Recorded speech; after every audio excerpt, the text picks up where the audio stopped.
Matthieu, nous allons lire le 19e chapitre de Matthieu.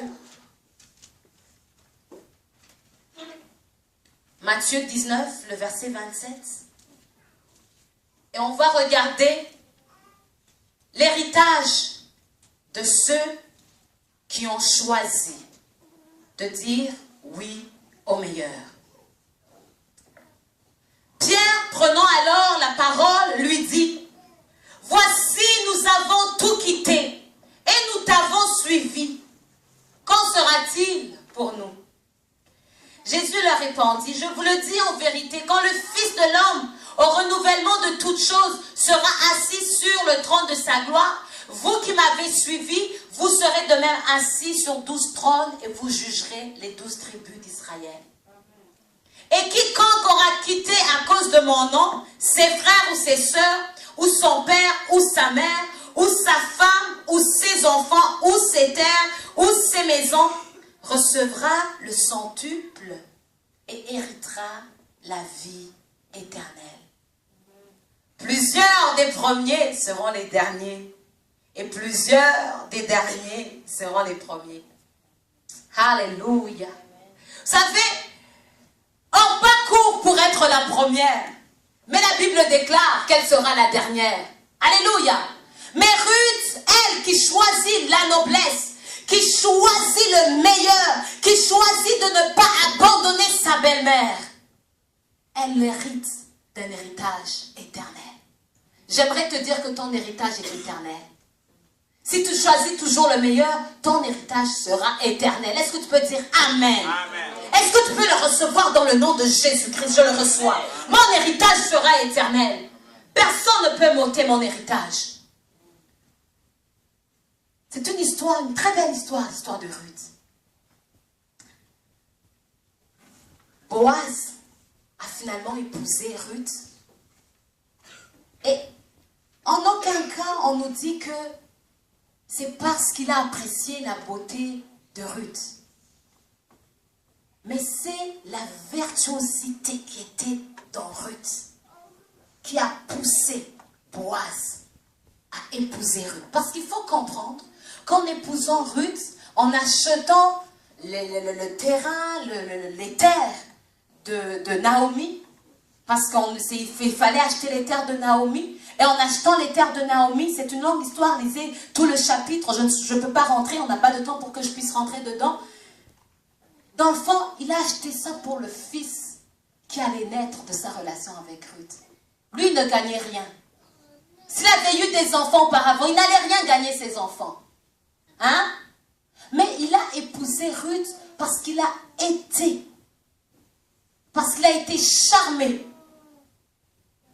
par la femme vertueuse que Ruth était.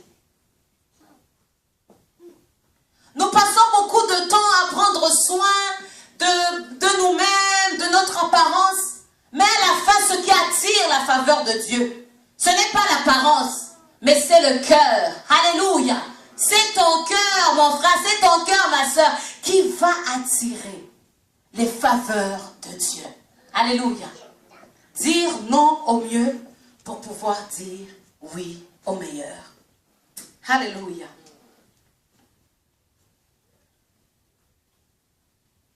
On nous parle d'un autre homme dans la Bible. D'un autre homme qui avait un bon cœur. C'est le roi David. On dit qu'il avait un cœur qui ressemblait à celui de Dieu. Amen. Et lorsque le prophète est allé dans sa famille, dit que Isaïe avait beaucoup de fils qui étaient beaux. Et le prophète pensait à chaque fois que c'était l'un de ses fils. Mais à chaque fois, Dieu disait, non, ce n'est pas celui-là. Non, ce n'est pas celui-là. Mais David, qui était loin, celui qui avait un cœur de berger, celui qui avait un cœur de donner, celui-là qui avait un cœur de prendre soin des autres, lui regarde là que les autres ne regardent pas. Le cœur. Ton cœur, c'est ce qui va faire que tu vas choisir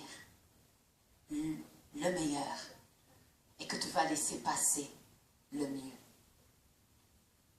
Est-ce que tu es béni ce matin? Est-ce que tu es béni? Est-ce que nous qui sommes présents ici, pouvons-nous faire le choix de toujours choisir le meilleur? Laissons passer le mieux. Laissons ceux qui dorment dormir. Laissons ceux qui sont occupés être occupés. Prions pour eux. Mais nous continuons à choisir le meilleur. Alléluia. J'aime cette parole qui dit, Marie a choisi la bonne part.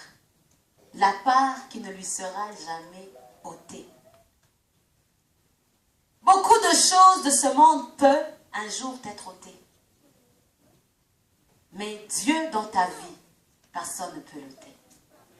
La faveur de Dieu sur ta vie, personne ne peut te la prendre. Alors choisis l'Éternel. Choisis l'Éternel. Ruth, en s'attachant à Naomi, elle s'est attachée à l'Éternel. Elle a dit que l'Éternel me traite dans toute sa rigueur. Si jamais j'en viens à t'abandonner, je ne peux jamais t'abandonner. Je vais rester avec toi. Ruth voyait bien que Naomi n'avait pas de fils. Ruth voyait bien que Naomi n'avait plus rien. La Bible dit que lorsque Naomi est arrivée à Bethléem, les gens ont dit, oh voilà c'est Naomi. Elle a dit, non, ne m'appelez plus Naomi. Mon nom c'est Mara. Parce que le Tout-Puissant m'a rempli d'amertume. Naomi n'avait plus rien. Elle n'avait plus rien. Ruth a choisi de suivre une femme qui n'avait plus rien. Pour ne pas abandonner sa belle-mère. Mais en faisant cela, elle s'attachait à sa destinée. Alléluia. Il y a certaines décisions que tu devras prendre dans ta vie. Des décisions difficiles. Des décisions difficiles. Des décisions peut-être de laisser passer certaines personnes dans ta vie. Parce que regarde, dans ta vie, il y a des Orpas et il y a encore des Ruth. Les Orpas là ne bénissent pas ta vie. Mais les Ruth bénissent ta vie. Et des fois, il faut éliminer les Orpas dans nos vies. N'est-ce pas? Et garder les Ruth. Les gens qui enrichissent nos vies. Les gens qui t'encouragent à prendre les bonnes décisions. À faire les bonnes choses. Ceux-là qui ne savent pas où ils sont, ce qu'ils veulent. Ceux-là qui aujourd'hui sont à l'église, demain à Ujo. Dis non. Alléluia. Et entoure-toi de ces gens qui cherchent une destinée. Tu es ici sur cette terre parce qu'il y a une mission sur ta vie. Et c'est pas